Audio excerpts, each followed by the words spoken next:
Bonjour chers amis internautes, chers excellents membres des pages Sport Santé Plus. Nous continuons toujours dans le développement et dans les exemples criards de sportifs de haut niveau qui ont été de grands diabétiques.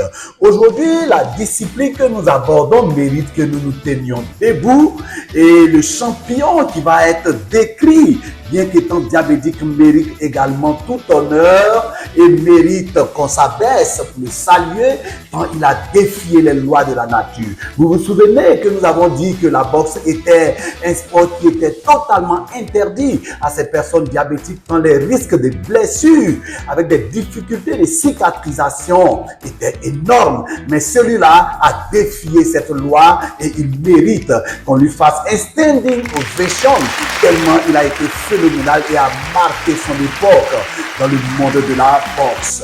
Restez toujours en haleine, nous allons partir. Allez, on y va.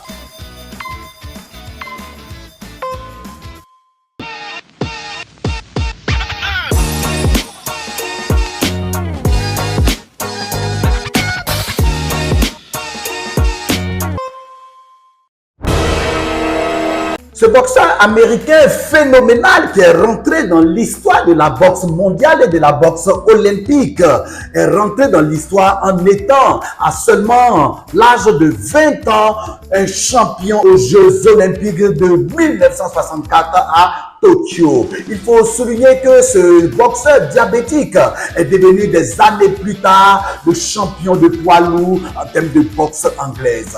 Il mérite également qu'on lui tire le chapeau car celui-ci est le premier boxeur à avoir battu le boxeur mythique et la légende de tous les temps, Mohamed Ali. Il s'agit donc, vous l'avez deviné, de Joseph Williams Frazier, de son nom Joe Frazier, qui est né le 12 janvier 1944 à Beaufort, en Caroline du Sud. Celui-ci a marqué d'une empreinte indélébile sa carrière de boxeur qui s'est étendue des années 1965 aux années 1981. Ainsi donc, parlant de ce boxeur, il faut souligner que lors du combat mythique qui a été surnommé le combat du siècle, qui s'est tenu au Madison Square Garden de New York, a opposé Joe Frazier au mythique Cassius Marcellus Clay Jr. ou bien alias Mohamed Ali après sa conversion à la religion musulmane. Ce combat a été un combat qui est resté également dans les mémoires, qui a vu la victoire de Joe Frazier au point. Cette époque qui a opposé Joe Frazier avec son challenger Cassius Clay a marqué de façon mémorable tous les ménomales de la boxe. Ainsi, le combat du siècle de 1971 n'était que le premier combat sur les trois combats qui allaient opposer ces deux monstres de la boxe mondiale. Le troisième combat qui s'est déroulé le 1er octobre 1975 à Manille, dans la capitale philippine, cette rencontre qui s'est tenue à l'Aretena Coliseum de Quezon City, dans la capitale philippine, à Manille, a tenu toutes ses promesses. Digne d'un film policier à suspense, ce combat a été d'une rare violence. Ce combat a donc mérité le surnom de thriller de Manille. Mais malheureusement pour Joe Frazier, dans ce thriller de Manille, sauvé par la vigilance de Eddie Fetch, son coach, il a évité le chaos in extremis car son coach, ayant senti son poulet Joe Frazier exténué d'une manière inhabituelle, a jeté l'éponge avant le début du 14e et dernier round, donnant ainsi la victoire à Cassius Clay Ali Mohamed. Surnommé Smoking Joe, Joseph Frazier était en son temps le plus grand rival de Mohamed Ali. Son palmarès est éloquent et nous emmène à la découverte de nombreux combats. Il connaît ainsi tout au long de sa carrière riche et mémorable 37 combats, dont 32 victoires, 27 par KO, seulement 4 défaites et un match nul. Il maintient le titre de champion du monde du poids lourd de 1970 à 1973.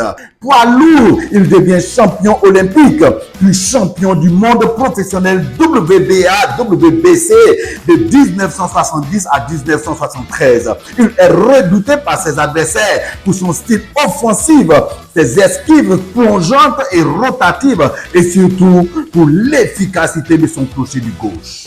Découvrant la boxe par hasard, Joseph Froizier au départ faisait ce sport simplement pour perdre du poids avec une seule défaite en amateur contre Buster Matisse dont il a été le sparring partner. Il espère se qualifier pour les JO de 1964 mais Matisse gagne à nouveau contre lui et devient le représentant des États-Unis dans la catégorie des lourds. À la suite d'une blessure, c'est Froizier qui le remplace et se rend à Tokyo où il triomphe de façon phénoménale, ayant éliminé tous ses adversaires par arrêt de l'arbitre, y compris le soviétique Vadim Yelemilanov, en demi-finale contre lequel il se blesse à la droite. Il bat ensuite en finale avec une seule main gauche l'Allemand Hans Huber par décision et devient le seul boxeur américain de ces Jeux olympiques à remporter une médaille d'or. Voilà, chers amis internautes, n'oubliez surtout pas de liker toutes les vidéos et surtout de vous abonner sur nos différentes pages.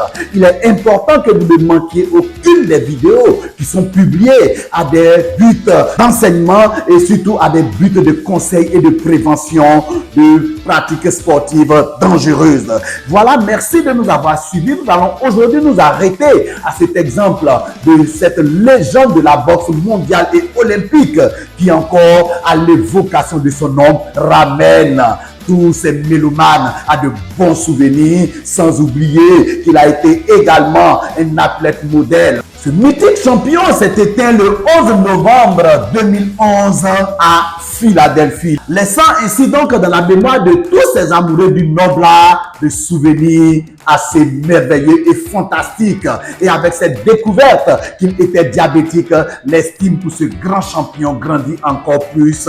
Salut à sa mémoire, bravo champion, honneur à toi. Très bientôt chers amis, merci de nous avoir suivis.